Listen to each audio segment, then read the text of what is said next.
Hello दोस्तों। आज हम लोग पढ़ेंगे छत्तीसगढ़ के प्राचीन इतिहास में। ये 4 टॉपिक में लिखा हुआ हूँ। महाभारत काल, बौद्ध धर्म स्थल, जैन धर्म स्थल और महाजनपद काल। ये सभी प्राचीन काल, जो प्राचीन इतिहास है छत्तीसगढ़ का, उसके हिस्से हैं। तो सबसे पहले हम शुरुआत करते हैं महाभारत काल से। तो आइए देखते हैं महाभारत काल। महाभारत काल से संबंधित हमारे यहाँ कौन कौन से स्थल हैं, या महाभारत काल में छत्तीसगढ़ किस तरह से उल्लेखित है, उस चीज़ का अपन यहाँ पे बात करते हैं। तो देखिए, महाभारत काल की अगर बात करते हैं तो सबसे पहले जानते हैं महाभारत क्या होता है। तो महाभारत एक महाकाव्य है ना। ये एक महाकाव्य है भारत का, जिसमें कुल 18 पर्व होते हैं। जैसे रामायण में कांड होते हैं, 7 कांड होते हैं। तो ये कांड, पर्व, ये और कुछ नहीं है, ये अध्याय है कि इतने अध्याय इसमें होते हैं, तो उसी को पर्व बोल दिया गया है यहाँ पर। तो महाभारत की अगर बात करते हैं तो महाभारत में कुल 18 पर्व हैं। इसमें से कुछ पर्व को हमको याद रखना है। जैसे वो कुछ पर्व कौन कौन से हैं, तो देखिए कुछ पर्व कौन कौन से हैं। एक आता है आपका भीष्म पर्व। ये भीष्म पर्व को याद रखिएगा। दूसरा याद रखिएगा वन पर्व, सॉरी सभा पर्व, सभा पर्व को याद रखिए। और तीसरा आता है सभा पर्व के बाद वन पर्व। ये 3 ऐसे पर्व हैं 18 पर्वों में से, जिनमें कहीं ना कहीं छत्तीसगढ़ के बारे में किसी चीज का जिक्र हुआ है। तो देखिए, सबसे पहले बात करते हैं भीष्म पर्व के बारे में। तो भीष्म पर्व के बारे में अगर बात करते हैं तो इसमें क्या बताया गया है, इसमें यह बताया गया है कि हमारे यहाँ जो महानदी है ना, ये महानदी को इस भीष्म पर्व में चित्रोत्पला कहा गया है। इसको याद रखिएगा, सबसे महत्वपूर्ण फैक्ट है। कई बार एग्जाम में पूछा गया है कि चित्रोत्पला जो है कौन से किस में कहा जाता है, किस ग्रंथ में कहा गया है महानदी को चित्रोत्पला। तो ये आप याद रखिएगा कि भीष्म पर्व में महानदी को चित्रोत्पला नदी कहा गया है। उसके बाद फिर बात करते हैं सभा पर्व का। तो सभा पर्व के बारे में याद रखिएगा, सभा पर्व में छत्तीसगढ़ को कोसल कहा गया है। एक शब्द इस्तेमाल किया गया है छत्तीसगढ़ के लिए, कोसल शब्द इस्तेमाल किया गया है, ये आप याद रखिएगा। इसके बाद फिर आता है आपका वन पर्व। तो वन पर्व में याद रखिएगा, वन पर्व में जो है यहाँ पर ये बताया जाता है कि ऋषभ तीर्थ, अभी हम लोग प्लेसेस देखेंगे महाभारत से रिलेटेड। तो एक गुंजी नामक स्थान है जिसको ऋषभ तीर्थ कहा जाता था, इसका उल्लेख है वन पर्व में। ये जांजगीर चांपा में स्थित है, अभी हम लोग देखेंगे, है ना, ये ऋषभ तीर्थ। और इस चीज को बताने वाले हैं लोचन प्रसाद पांडे। लोचन प्रसाद पांडे हमारे छत्तीसगढ़ के ख्याति प्राप्त साहित्यकार हैं, और इनके जो साहित्य की विधा है वो कहीं ना कहीं पुरातात्विक चीज़ों से और पौराणिक चीज़ों से संबंधित होती है। तो ये लोचन प्रसाद पांडे जी ने पहली बार बताया कि गुंजी जो है, जो ऋषभ तीर्थ के नाम से जाना जाता है, जो जांजगीर चांपा में स्थित है, वो महाभारत के किस पर्व में उसके बारे में बताया गया है, वन पर्व में उसके बारे में बताया गया है। एक बार फिर से रिपीट कर लेते हैं, महाभारत में कुल 18 पर्व होते हैं। इसमें भीष्म पर्व में महानदी को चित्रोत्पला कहा गया है, सभा पर्व में छत्तीसगढ़ को कोसल कहा गया है, और वन पर्व में गुंजी के बारे में बताया गया है। ऋषभ तीर्थ था, ऋषभ तीर्थ का मतलब होता है ऋषियों का तीर्थ, इस तरह से आप याद रख सकते हैं। और इसको बताने वाले का नाम लोचन प्रसाद पांडे। और साथ ही साथ एक चीज और याद रखिएगा कि ये जो भीष्म पर्व है, इसी में गीता का उल्लेख है। गीता जो हम लोग, भगवत गीता जो हम लोग जानते हैं, है ना, वो इसी पर्व में है, भीष्म पर्व में है। ये सवाल आपके भारतीय कला एवं संस्कृति के पोर्शन से आ सकता है कि गीता का उल्लेख जो है किस पर्व में है। तो गीता का उल्लेख जो है भीष्म पर्व में है। ये हमारे महाभारत, जो हम लोग महाभारत कालीन स्थल या महाभारत काल में छत्तीसगढ़ जो देख रहे हैं, उसका एक पहला हिस्सा यहाँ पे कंप्लीट होता है। साथ ही साथ इसमें हम लोग ये देखते हैं कि महाभारत काल में, है ना, महाभारत काल में सबसे पहली बात छत्तीसगढ़ को क्या बोला जाता था और बस्तर को क्या बोला जाता था, ये आप अच्छे से याद रखिएगा। तो याद रखिएगा, छत्तीसगढ़ में, छत्तीसगढ़ जो है, इसके लिए महाभारत काल में 2 शब्द इस्तेमाल होते थे। एक होता था कोसल और दूसरा होता था प्राक कोसल। दोनों सही हैं, दोनों को आंसर लिया जा सकता है। तो छत्तीसगढ़ के लिए महाभारत काल में कोसल शब्द और प्राक कोसल शब्द इस्तेमाल किया जाता था। और बस्तर के लिए महाभारत काल में कांतार, कांतार का मतलब होता है वन का पर्यायवाची में हम लोग पढ़ते हैं, है ना। तो कांतार घना जंगल बस्तर को कहा जाता था महाभारत काल में, इसको याद रखिएगा। तो ये महाभारत काल में हम लोग देखिए कि महाभारत काल में कुल 18 पर्व होते हैं, जिसमें भीष्म पर्व में महानदी को चित्रोत्पला कहा गया है, सभा पर्व में छत्तीसगढ़ को कोसल कहा गया है, और वन पर्व में गुंजी के बारे में बताया गया है। गुंजी जो जांजगीर चांपा में स्थित एक जगह है, और इसको बताने वाले का नाम लोचन प्रसाद पांडे। फिर हमने चर्चा किया कि महाभारत काल में छत्तीसगढ़ को कोसल और प्राक कोसल दोनों नामों से जाना जाता था, और बस्तर को कांतार कहा जाता था। ये हो गया महाभारत काल के बारे में। अब इसमें आगे देखते हैं।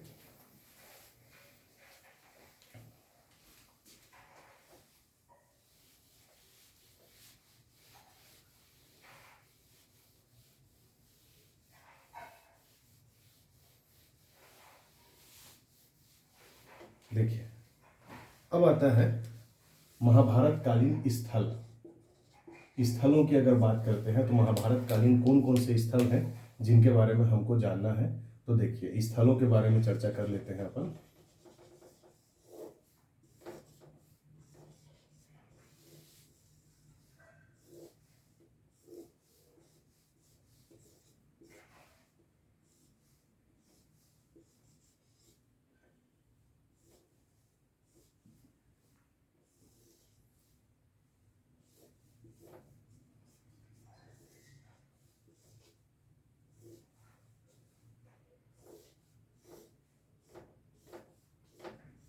मैं अभी नवीनतम 4 जिलों को इसमें मैप में मैं प्रदर्शित नहीं किया हूँ, है ना।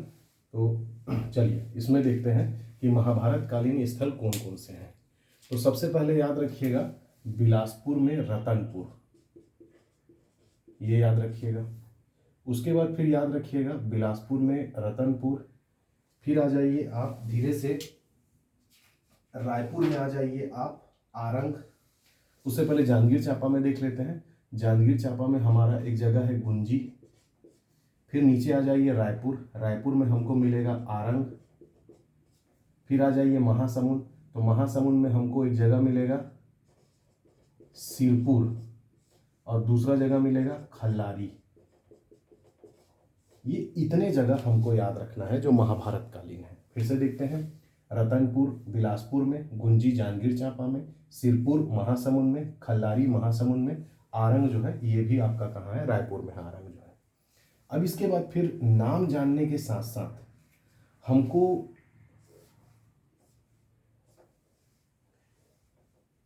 इनका प्राचीन नाम भी पता होना चाहिए। तो प्राचीन नाम इनका क्या था, तो देखिए प्राचीन नाम की अगर बात करते हैं तो गुंजी का प्राचीन नाम था ऋषभ तीर्थ, ये याद रखिएगा। सिरपुर का प्राचीन नाम अगर देखते हैं तो सिरपुर का प्राचीन नाम था चित्रांगतपुर, ये हो गया। खल्लारी का अगर प्राचीन नाम देखते हैं तो ये था खल्लवाटिका, खल्लारी का प्राचीन नाम था खल्लवाटिका। आरंग का प्राचीन नाम था भांडेर, यहीं पे मेंशन कर दे रहा हूं, भांडेर आरंग का प्राचीन नाम। रतनपुर का प्राचीन नाम था मणिपुर। ये उस जमाने में इन जगहों को इस नाम से जाना जाता था। एक बार फिर से देखते हैं, रतनपुर को महाभारत काल में मणिपुर कहा जाता था, गुंजी ऋषभ तीर्थ, आरंग भांडेर, सिरपुर चित्रांगतपुर, खल्लारी खल्लवाटिका। अब इन जगहों के बारे में थोड़ा जानना शुरू करते हैं। तो इन जगहों के बारे में अगर हम देखते हैं तो सबसे पहले हम देखते हैं रतनपुर के बारे में।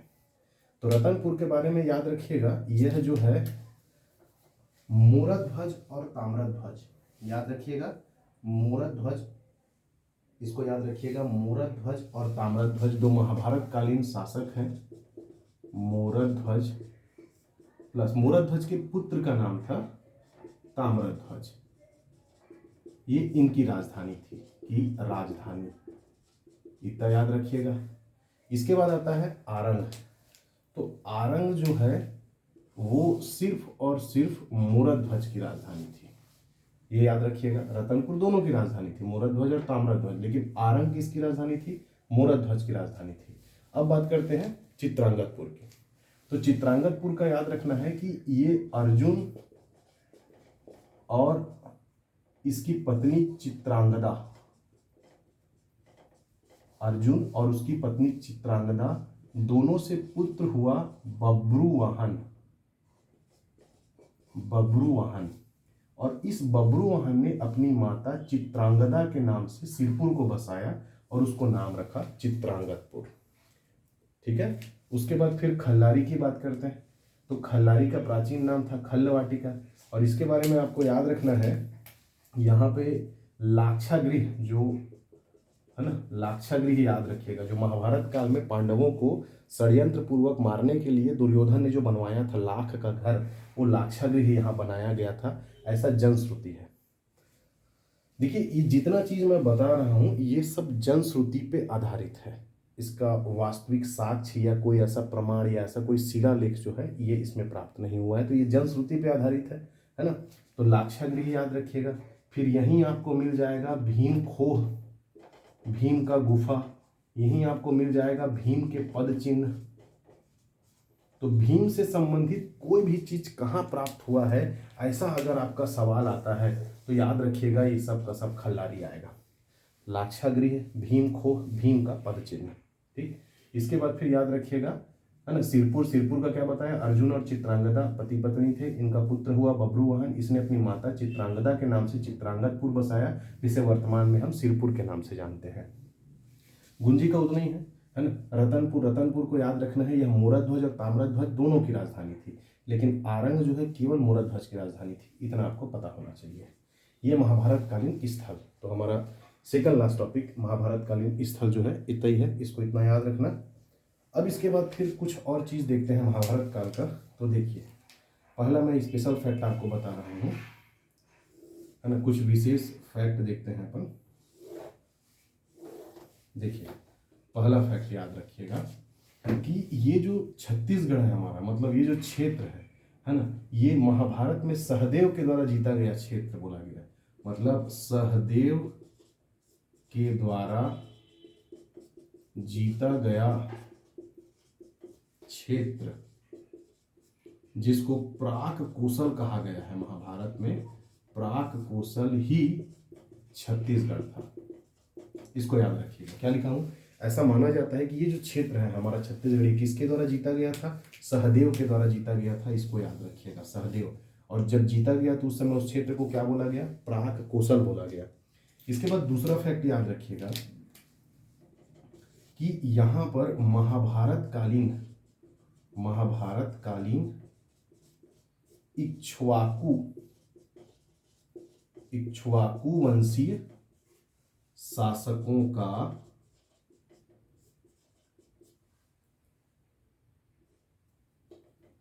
शासन, या फिर इक्ष्वाकु वंशी शासकों ने शासन किया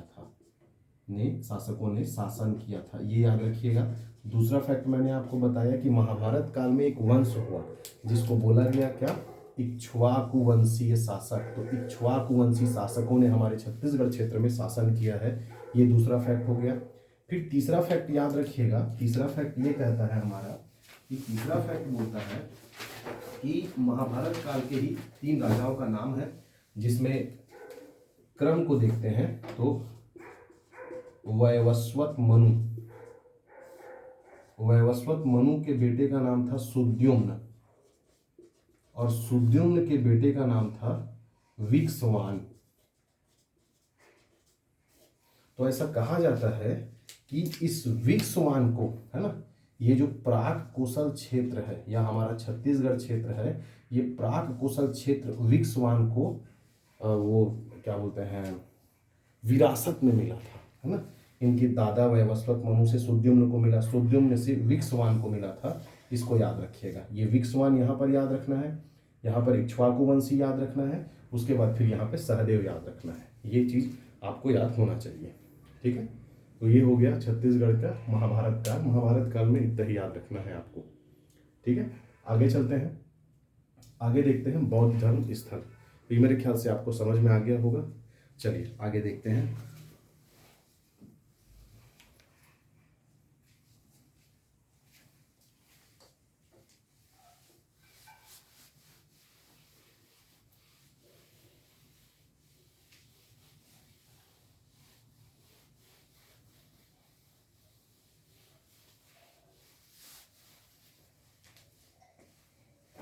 देखिए इसके बाद शुरू होता है बौद्ध धर्म स्थल। तो बौद्ध धर्म स्थल आपको याद रखना है तीन बौद्ध धर्म स्थल हैं हमारे यहाँ। वैसे तो बहुत सारे हैं लेकिन एग्जाम के दृष्टिकोण से 3 याद रखना है। एक याद रखना है आपको सिरपुर, दूसरा याद रखना है आपको मल्हार, और तीसरा याद रखना है आपको भोंगापाल। ठीक, भोंगापाल कहाँ है? तो कोंडागांव में है। मल्हार कहाँ है? तो बिलासपुर में है। सिरपुर कहाँ है? तो महासमुंद में है। ये याद रखिएगा। अब इनके बारे में याद रखना है क्या क्या चीज़ है। तो सबसे पहले मैं जो जिसमें कम फैक्ट है उसको पहले बताता हूँ। भोंगापाल में याद रखिएगा, मंडी इंस्पेक्टर के एग्जाम में ये जगह पूछा जा चुका है ना। यहाँ पर बौद्ध विहार है ना। बौद्ध विहार, बौद्ध धर्म से संबंधित कुछ चीज पूछेगा नीचे साइड तो भोंगापाल याद रखिएगा। बौद्ध विहार है ना, और कुछ स्तूप भी है यहाँ पर। उसके बाद मल्हार की बात करते हैं तो मल्हार में याद रखिएगा है ना 639 है ना। इसको मैं इसमें बता दूंगा। चलिए सिरपुर में, तो सिरपुर के बारे में बात करते हैं। तो सिरपुर के बारे में पहला फैक्ट देखते हैं। सिरपुर के बारे में पहला फैक्ट ये है कि 6वीं शताब्दी में अगर बात किया जाए 6वीं शताब्दी की, तो 6वीं शताब्दी में है ना एक बौद्ध धर्म ग्रंथ होता है ना, बौद्ध धर्म ग्रंथ है ना, जिसका नाम है अवदान शतक। ये आप लोग जानते होंगे, बौद्ध धर्म ग्रंथ है अवदान शतक। अब इसी अवदान शतक के अनुसार 6वीं शताब्दी में, कब? 6वीं शताब्दी में है ना, गौतम बुद्ध जो है का आगमन सिरपुर हुआ था। इसको याद रखिएगा, ये पहला फैक्ट याद रखिएगा। क्या लिखा मैं? बौद्ध धर्म ग्रंथ अवदान शतक के अनुसार 6वीं शताब्दी में, डेट याद रखिएगा कौन सी शताब्दी है? 6वीं शताब्दी में कौन आए थे? गौतम बुद्ध आए थे। कहाँ आए थे? सिरपुर आए थे। पहला फैक्ट याद रखिएगा। दूसरा फैक्ट याद रखिएगा, गौतम बुद्ध ने है ना 3 महीने सिरपुर के आसपास बौद्ध धर्म का प्रचार किया था। मतलब रुक कर वो 3 महीना रुके रहे और 3 महीने तक उन्होंने अपने बौद्ध धर्म का प्रचार किया था। ये दूसरा फैक्ट हो गया। तीसरा फैक्ट याद रखिएगा कि एक बौद्ध भिक्षु था जिसका नाम था आनंद प्रभु है ना। आनंद प्रभु नामक ये एक बौद्ध भिक्षु था। आनंद प्रभु नामक बौद्ध भिक्षु ने सिरपुर में, तो याद रखना सिरपुर में 2 चीज बनवाया था। एक आनंद प्रभु कुटी विहार, आनंद प्रभु कुटी विहार, और दूसरा बनवाया था स्वास्तिक विहार। इसको याद रखिएगा। ये आया था, आनंद प्रभु नाम का एक बौद्ध भिक्षु आया हुआ था। ये याद रखिएगा। कहाँ आया था? सिरपुर आया हुआ था, और वहाँ पे क्या बनवाया? आनंद प्रभु कुटी विहार और स्वास्तिक विहार बनवाया। ये 2 चीज़ याद रखिएगा। 3 फैक्ट हो गए। उसके बाद याद रखिएगा 639 में वेनसांग आया था।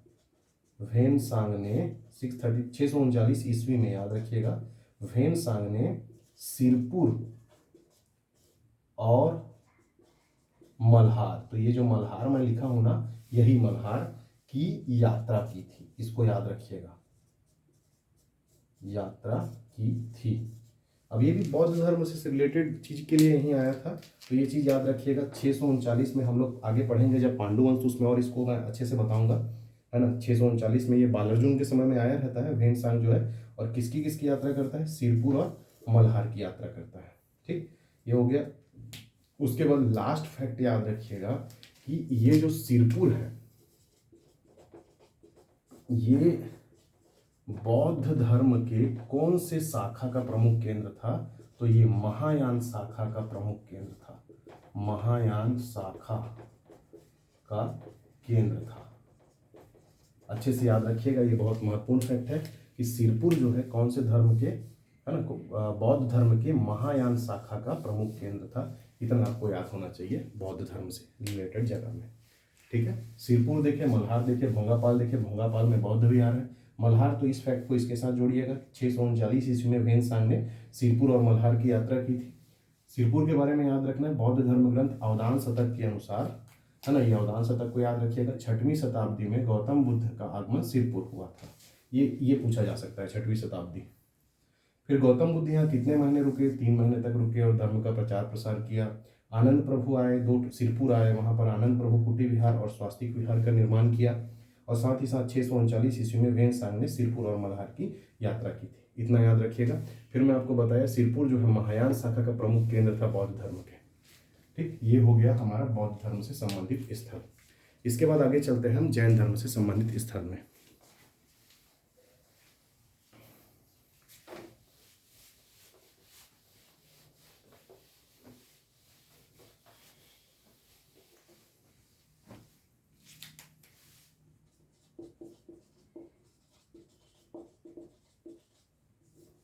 इसमें देखिए जैन धर्म स्थली की अगर बात करेंगे तो हमारे पास इसमें रहेगा 5 जगह याद रखना है आपको। 1 2 3 4 5। सबसे प्रमुख है इसमें नगपुरा। नगपुरा के बाद याद रखिएगा गुंजी, फिर आरंग, फिर बकेला और फिर भाटागुड़ा। ये 4 जगह मैं लिखा हूँ जो जैन धर्म से संबंधित स्थल है। नगपुरा, तो नगपुरा कहाँ है? नगपुरा है दुर्ग में। गुंजी कहाँ है? जांजगीर चांपा में है। आरंग रायपुर में है। बकेला कवर्धा में है ना, और भाटागुड़ा बस्तर में है। ये याद रखिएगा। इसके बाद आता है नगपुरा। तो नगपुरा में किसका है मूर्ति? याद रखिएगा, यहाँ पर पार्श्वनाथ जी का प्रतिमा है। पार्श्वनाथ, सांप जिनका चिन्ह है, छत्र बना हुआ है सांप का, है ना, पार्श्वनाथ जी का है। गुंजी याद रखिएगा, गुंजी में ऋषभ देव का मूर्ति है। ऋषभ देव से संबंधित जगह है। आरंग, तो आरंग में एक मंदिर है, भांडेल देउर मंदिर। और इस भांडेल देउर मंदिर में 3 प्रतिमा आपको मिलेगा। एक मिलेगा शांतिनाथ, एक मिलेगा श्रेयांसनाथ, शांतिनाथ, श्रेयांसनाथ, और एक मिलेगा अनंतनाथ। इसको याद रखिएगा। ये भांडेल देउर मंदिर याद रखिएगा ना, कहाँ है? आरंग में है, जैन धर्म से संबंधित मंदिर है। बकेला में आपको मिलेगा पार्श्वनाथ की मूर्ति मंदिर है ना। भाटागुड़ा में मिलेगा आपको शांतिनाथ, शांतिनाथ की मूर्ति आपको मिलेगा। इतना जगह आपको याद रखना है, जैन धर्म से संबंधित है। एक बार फिर से देखते हैं। देखिए, नगपुरा का पार्श्वनाथ वाला है और बकेला का पार्श्वनाथ वाला है। बकेला कवर्धा में है, याद रखिएगा, बहुत महत्वपूर्ण है। फिर गुंजी तो ऋषभ तीर्थ बोलते हैं, तो ऐसे ही याद हो जाएगा। आरंग में भांडेल देउर मंदिर है ना, जिसमें 3 प्रतिमा मिलेगी, शांति, श्रेयांश और अनंतनाथ। आरंग में एक बाघ देउल मंदिर भी है, तो बाघ देउल मंदिर शंकर भगवान का मंदिर है। और भांडेल देउल मंदिर जैन धर्म से संबंधित है, इसको याद रखिएगा। अब इसके बाद आता है महाजनपद काल। तो महाजनपद काल में आपको पता होना चाहिए कि जो पूरा भारत था, है ना, इस भारत को क्या किया गया,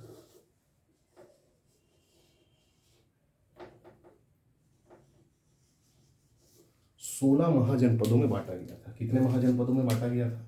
16 महाजनपदों में बांटा गया था। उसमें हमारा जो छत्तीसगढ़ वाला हिस्सा है ना, ये छत्तीसगढ़ जो है वो किस में शामिल था? तो याद रखिएगा, ये जो छत्तीसगढ़ है ये आता था कौन से महाजनपद में? तो ये आता था आपका चेदी महाजनपद में। कौन से महाजनपद में आता था? चेदी महाजनपद में आता था।